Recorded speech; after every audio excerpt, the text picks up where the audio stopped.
किसी भी private school में पढ़ाते हैं तो ये वीडियो आपके लिए बहुत ही ज्यादा इंपॉर्टेंट है। हम इस वीडियो में बात करने वाले हैं बिहार सरकार के ज्ञानदीप पोर्टल के बारे में, जो सभी प्राइवेट स्कूलों में 25% सीट आरक्षित कर दिया है। तो क्या चीजें हैं इसमें, कैसे अपने बच्चों को नामांकन करा सकते हैं, उन सारी चीजों के बारे में एक एक करके बात करेंगे। सबसे पहले इस चीज को समझिए। देखिए, बिहार सरकार का एक नियम है जिसको राइट टू एजुकेशन कहा जाता है, आरटीई, 2009 में आया था। इसके अनुसार यह बात कही गई है कि बिहार सरकार अपने राज्यों में मुफ्त एवं अनिवार्य शिक्षा देगी 6 से 14 वर्ष के बच्चों के लिए। तो उसी बच्चों के प्रावधान में इसको और ज्यादा डेवलप किया गया है और यह कहा गया है कि जितने भी प्राइवेट स्कूल बिहार में संचालित हो रहे हैं उसमें 25% सीट उनको आरक्षित रखेंगे और 75% सीट पर आप पैसे लेकर नामांकन कीजिए, उससे कोई मतलब नहीं है। लेकिन प्रत्येक प्राइवेट स्कूल जो बिहार सरकार के पोर्टल पर रजिस्टर्ड है उसमें 25% सीट उनको आरक्षित करना है। अगर ऐसा चीज अगर कोई भी प्राइवेट स्कूल नहीं करता है तो उस पर कानूनी कार्रवाई भी होगी। इस तरह से बिहार सरकार अलॉट किया है।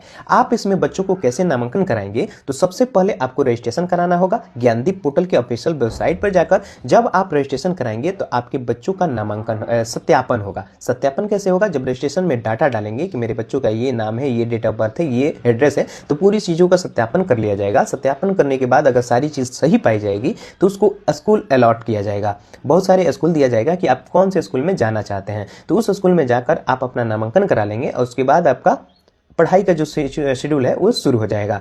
तो आप इन चीजों को कब और कैसे कराएंगे इसके बारे में समझिए। सबसे पहले हम बात करें कि इसकी रजिस्ट्रेशन आप कब से कब तक करा सकते हैं, तो इसकी रजिस्ट्रेशन का जो डेट रखा गया है वो रखा गया है 15 अप्रैल से 30 अप्रैल। हालांकि इस पोर्टल को पहले भी मार्च में खोला गया था, लेकिन बहुत सारे प्राइवेट स्कूल इस आंकड़ा को नहीं छुए थे, इसीलिए इसको रीओपन किया गया है और रीओपन का डेट है 15 अप्रैल से 30 अप्रैल।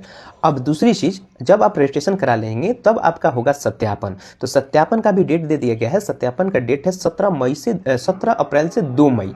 क्या है? 17 अप्रैल से 2 मई के बीच में आपके बच्चों का सत्यापन हो जाएगा। और जैसे ही सत्यापन होगा उसके बाद उनको स्कूल अलॉट किया जाएगा कि इनमें से बहुत सारे स्कूल हैं, मल्टीपल स्कूल आपको चुनने के आएंगे, उसमें से एक स्कूल को आपको सिलेक्ट करना है। जैसे ही आप उस स्कूल को सिलेक्ट करेंगे तो उस स्कूल में आपको पूरे डॉक्यूमेंट के साथ पहुंचना है। डॉक्यूमेंट के साथ वेरिफिकेशन हो जाएगा। वेरिफिकेशन के बाद आपको प्रवेश करने की तिथि बता दी जाएगी कि इस तारीख से आपका स्कूल का जो पीरियड है वो संचालित कर दिया जाएगा। तो ये सारी चीजें हैं। आप भी अपने बच्चों को नामांकन करा सकते हैं ज्ञानदीप पोर्टल के माध्यम से, और आपसे बच्चों से एक भी रुपया नहीं लेगा प्राइवेट स्कूल। उसकी सारी पैसा कौन देगा? तो बिहार सरकार देगा। तो आप भी इन चीजों के लिए उत्सुक है तो आप अपने नजदीकी साइबर कैफे में जाकर इस चीज को फिलअप करवाएं, रजिस्ट्रेशन कराएं। रजिस्ट्रेशन कराने के बाद अपने स्कूल को अलॉट करें और इस चीज को करिए।